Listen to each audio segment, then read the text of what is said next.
Վերջին շրջանում Հայաստանը եւ Ուկրաինան զգալիորեն ակտիվացրել են երկկողմ շփումները, պաշտոնական փոխայցելություններ, հեռախոսազրույցներ, հանդիպումներ միջազգային հարթակներում։ Երկու երկրները գործակցում են տնտեսության, հումանիտար եւ այլ ոլորտներում։ Երկկողմ հարաբերություններն անցել են տարբեր փորձություններ, լարվածության ու ջերմացման շրջաններ։ Այսօր օրակարգում Հայաստան-Ուկրաինա հարաբերություններն են։ Հայաստանի եւ Ուկրաինայի միջև դիվանագիտական հարաբերությունները հաստատվել են 1991 թվականի դեկտեմբերին։ Երկրները գործակցել են տարբեր ոլորտներում՝ առևտուր, տնտեսություն, քաղաքականություն, հումանիտար կապեր։ 2008-ին ստեղծվեց տնտեսական համագործակցության հարցերով միջկառավարական համատեղ հանձնաժողով, սակայն որոշ փորձագետներ բավականին ստերիլ են որակում Երևանի եւ Կիևի 2000-ականների հարաբերությունները, հաշվի առնելով կողմերի աշխարհաքաղաքական կուրսերի տարբերությունները։ Թեև 2010-ականների սկզբին երկխոսությունը որոշակիորեն ակտիվացավ, 2014 թվականի արժանապատվության հեղափոխությունից եւ Ղրիմի անեքսիայից հետո Կիևի հետ հարաբերությունների զարգացման հարցում Երևանը որոշակիորեն կաշկանդված էր Ռուսաստանի գործոնով։ 2014 թվականի մարտին Հայաստանը ՄԱԿ-ում դեմ քվեարկեց Ուկրաինայի տարածքային ամբողջականությունը վերտառությամբ բանաձևին, ինչն Ուկրաինան ընկալեց որպես բացասական ազդանշան եւ քաղաքական ակտիվ երկխոսությունը դադարեց։ Այս համատեքստում հարկ է ընդգծել, բանաձևին դեմ քվեարկելով Երևանը չի ճանաչել Ղրիմը Ռուսաստանի կազմում, նաև Հայաստանի եւ Ուկրաինայի միջև դիվանագիտական կապերը երբևէ չեն խզվել։ 2018 թվականի Թավշյա հեղափոխությունից հետո պատկերը սկսեց փոխվել։ 2019-ին Կիևում տեղի ունեցան քաղաքական խորհրդակցություններ Հայաստանի եւ Ուկրաինայի ԱԳՆ-ների միջև։ Օրակարգային կարևոր հարցերից էր տարբեր ձևաչափերում համագործակցության աշխուժացման հեռանկարը։ Կողմերը սկսեցին զարգացնել շփումները հատկապես տնտեսության, առևտրի եւ հումանիտար ոլորտներում։ Այնուհետև 2022-ի փետրվարին սկսվեց ռուս-ուկրաինական պատերազմը։ Երևանը հայտնեց իր հստակ դիրքորոշումը։ Ուկրաինայի հարցով մենք դաշնակից չենք Ռուսաստանի հետ։ Հայաստանի համար Ալմաթիի հռչակագիրը ունի կարևոր եւ սկզբունքային նշանակություն, եւ մենք նաեւ այդ հենքի վրա ենք կառուցում խաղաղությունը Ադրբեջանի հետ։ Մենք շատ անհանգստացած ենք Ուկրաինայի շուրջ ստեղծված իրավիճակով։ Մենք աջակցում ենք բոլոր խնդիրների երկխոսության ու խաղաղ ճանապարհով լուծմանը։ 2023 թվականից երկխոսության ակտիվացման տեսանկյունից հատկանշական էր Գրանադայում Նիկոլ Փաշինյանի եւ Վոլոդիմիր Զելենսկու առաջին հանդիպումը։ Նաեւ Հայաստանը մասնակցեց Ուկրաինայի խաղաղության բանաձև գագաթնաժողովին։ Հաճախացան տարբեր մակարդակներով եւ ձևաչափերով պաշտոնական ու աշխատանքային շփումները։ Նաեւ Հայաստանը հումանիտար խմբականակներ է ուղարկել Ուկրաինա։ Երկկողմ հարաբերությունների զարգացման տեսանկյունից աննախադեպ ակտիվ է 2026 թվականը։ Մայիսին Եվրոպական քաղաքական համայնքի գագաթնաժողովի շրջանակում Վոլոդիմիր Զելենսկու գլխավորած պատվիրակությունն այցելեց Երևան։ Ուկրաինայի նախագահին ընդունեց Նիկոլ Փաշինյանը։ Սա դարձավ Ուկրաինայի նախագահի առաջին այցը Հայաստան վերջին 24 տարվա ընթացքում։ Հանդիպման ընթացքում Վոլոդիմիր Զելենսկին նշեց, որ Ուկրաինան ողջունում է Հայաստանի քայլերը Եվրամիության հետ մերձենալու ուղղությամբ եւ պատրաստ է աջակցել Հայաստանի եվրոպական նախաձեռնություններին։ Առաջնորդները քննարկեցին տարածաշրջանում իրավիճակը, անվտանգային մարտահրավերներն ու սպառնալիքները, տնտեսական գործընկերության զարգացումը։ Նախագահն առաջարկեց վերսկսել տնտեսական համագործակցության միջկառավարական համատեղ հանձնաժողովի աշխատանքը եւ դրա հաջորդ նիստն անցկացնել Կիևում։ Ուկրաինայի արտգործնախարարին էլ ընդունեց Արարատ Միրզոյանը։ Դիվանագետները քննարկել են քաղաքական երկխոսությունը եւ միջազգային հարթակներում համակարգումը։ Նաեւ Անդրի Սիբիհան շնորհակալություն է հայտնել Հայաստանին Ուկրաինայի ինքնիշխանությանը եւ տարածքային ամբողջականությանն աջակցելու համար։ Օրերս Հայաստանի եւ Ուկրաինայի առաջնորդներն ու արտգործնախարարները հեռախոսազրույց են ունեցել, վերահաստատելով Երևանում ձեռք բերված պայմանավորվածությունները։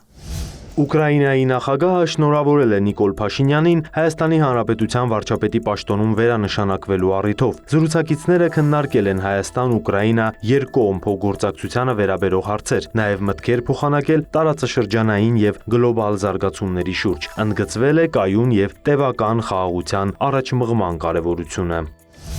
Փաշինյանի հետ հեռախոսազրույցում Զելենսկին նշել է, որ այժմ Ուկրաինայի եւ Հայաստանի միջև շփումները դառնում են ավելի կառուցողական եւ կարեւոր է, որ առաջնորդների միջև մշտական երկխոսություն լինի։ Կողմերը քննարկել են մայիսի սկզբին Հայաստան Վոլոդիմիր Զելենսկու այցի արդյունքները եւ գործակցության առաջնահերթ ուղղությունները, նաեւ պայմանավորվել այսուհետ էլ կապի մեջ լինել։ Օգոստոսի 14-ին էլ Հայաստանի արտգործնախարարի տեղակալի ժամանակավոր պաշտոնակատար Վահան Կոստանյանն աշխատանքային այցով մեկնել է Կիև, հանդիպել ուկրաինացի գործընկերոջ հետ։ Կողմերը ի թիվս այլնի կարևորել են միջմարտկային կապերի առավել սերտացման ուղղված ծրագրերի իրականացումը, հատկապես հաշվի առնելով Ուկրաինայում պատմականորեն ներկայացված մեծ հայ համայնքը։ Չնայած Ուկրաինայում ընթացող պատերազմին եւ ավանդական լոգիստիկ շղթաների խաթարմանը, երկկողմ առևտրաշրջանառությունը նույնպես շարունակվում է։ Նաեւ Ռուսաստանի կողմից հայկական որոշ ապրանքատեսակների արտահանման արգելքի ֆոնին Ուկրաինա են արտահանվել ծաղիկների եւ ծիրանի խմբաքանակներ։ Այսպիսով ինչպես եւ որ ուղղություններով է զարգանում Հայաստան-Ուկրաինա երկխոսությունը, ինչն է խթան հանդիսացել վերջին շրջանում երկկողմ կապերի ակտիվացմանը եւ ինչպես է նայում հատկապես Մոսկվան Ուկրաինայի հետ մեր տարածաշրջանի հարաբերություններին։ Այս մասին կքննարկենք քաղաքագետ Ռոբերտ Ղևոնդյանի հետ։ Բարև ձեզ, պարոն Ղևոնդյան, շնորհակալ եմ մեր հրավերն ընդունելու համար։ Ես շնորհակալ։ Պարոն Ղևոնդյան, նախ ինչ խնդիրներ կարող ենք առանձնացնել նախկինում Հայաստան-Ուկրաինա հարաբերություններում եւ ինչն է փոխվել հիմա։ Գիտեք, պետք չէ կարծել, որ Հայաստան-Ուկրաինա հարաբերություններում կային խնդիրներ, բայց այդ խնդիրները լուծվեցին։ Հարցն այն է, որ Հայաստանը եւ Ուկրաինան ընդհանուր առմամբ չունեին ընդհանուր օրակարգ, իսկ հիմա ձևավորվել է այդ օրակարգը։ Այսինքն ոչ թե գոյություն ունեին խնդիրներ, այլ շահերը, որտեղ որ պիտի համընկնեին, նման հարթակ չկար կամ նման տրամաբանություն չկար։ Այսօր ձևավորվել է այդ տրամաբանությունը։ Եվ այդ տրամաբանությունը Ռուսաստանի ճնշումներն են։ Հայաստանը երկար ժամանակ, հատկապես մինչև 2020-22 թվականները, գործում էր Ռուսաստանի հետ ուղիղ շահերի համընկման դաշտում, ինչը նշանակում է, որ Հայաստանը եւ Ռուսաստանը գործում են համատեղ։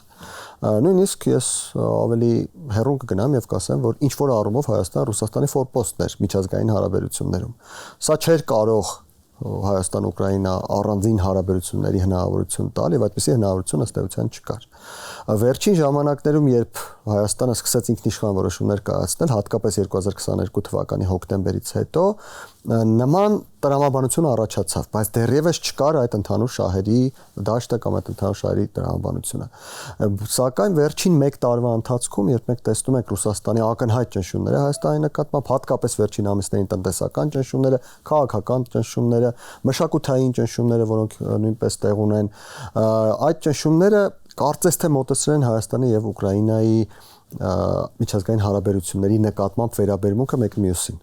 Եվ ձևավորվել է մի իրավիճակ, երբ Երևանում եւ Կիևում տեսնում են, որ ունեն նման մարտահրավերներ։ Այդ նման մարտահրավերներին դիմակայելու համար բնականաբար կարելի է փորձի փոխանակում իրականացնել համընդհանուր մոտեցումներ մշակել եւ այլն։ Եւ սրանով է պայմանավորված, ես կարծում եմ, որ հատկապես վերջին շրջանում մենք տեսնում ենք բավական լուրջ ակտիվացում երկկողմ հարաբերությունների։ Իսկ դուք մի քանի ոլորտ մատնանշեցիք, հիմա առանձին կենտրոնանանք դրանց վրա,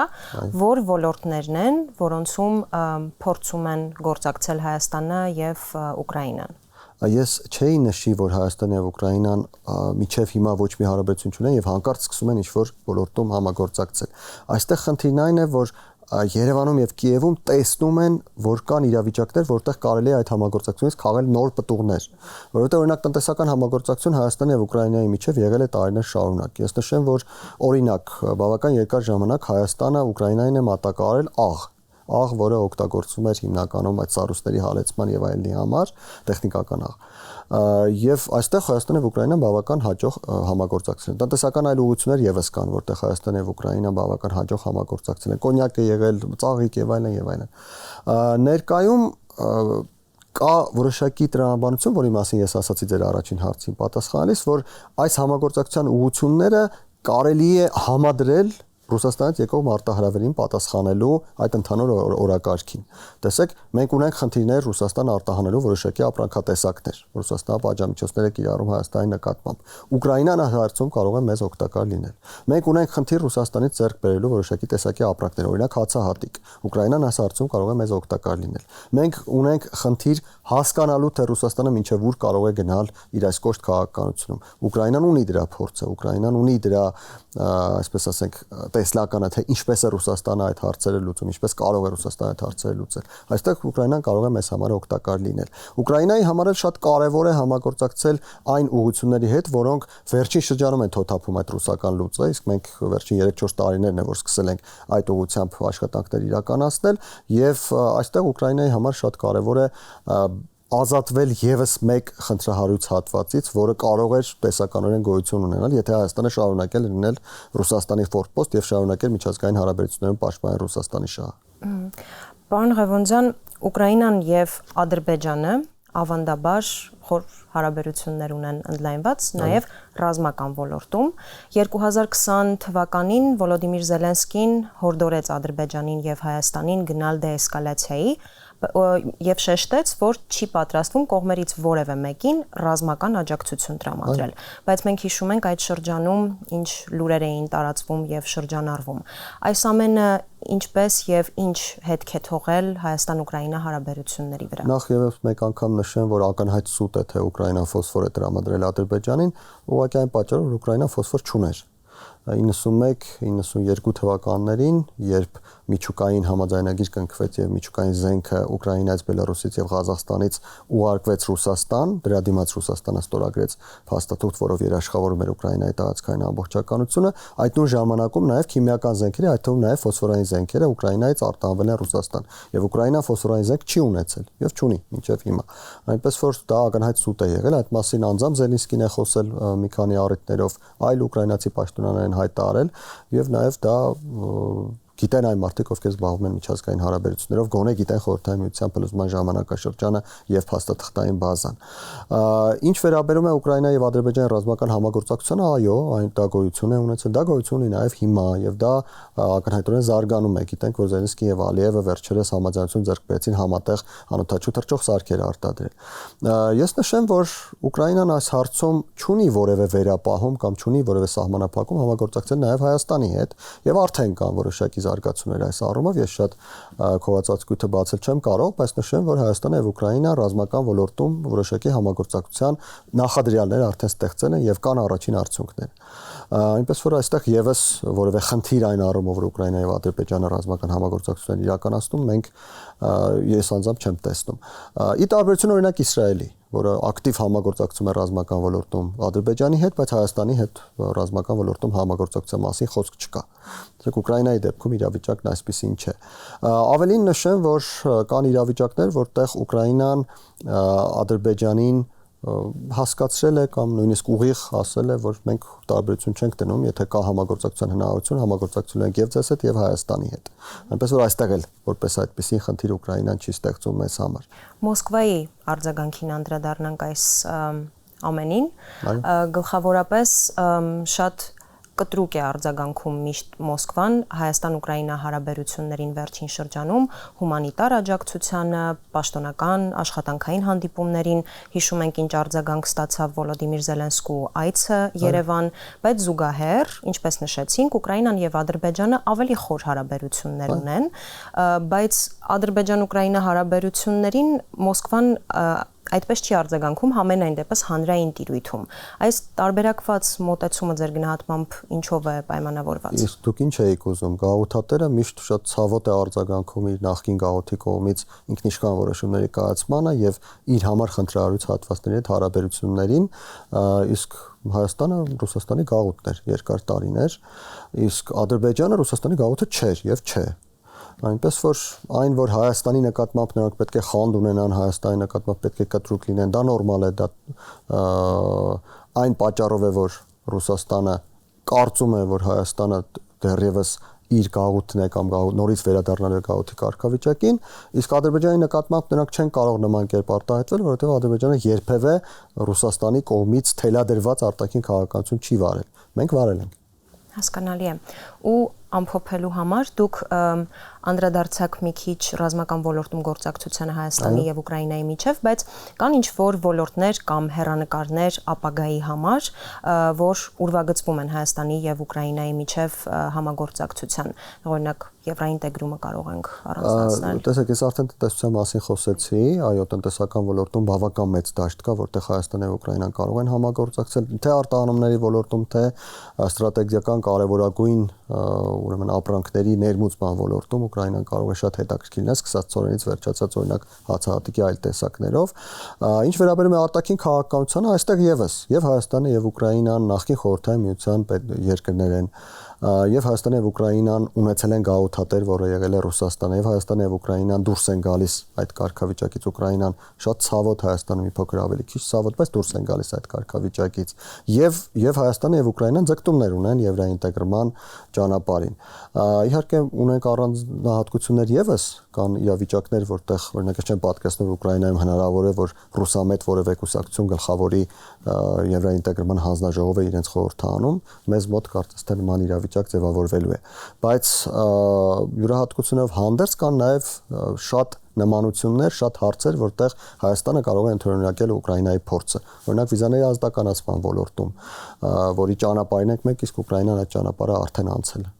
Պարոն Ղևոնդյան, շնորհակալ եմ հարցազրույցի համար։ Հայաստան-Ուկրաինա հարաբերությունները թևակողում են նոր փուլ, թե Երևանը, թե Կիևը պատրաստ են խորացնելու գործակցությունը տարբեր ոլորտներում, կարևորելով խաղաղությունը եւ դիվանագիտությունը։ Այսօր օրակարգում Հայաստան-Ուկրաինա հարաբերություններն էին։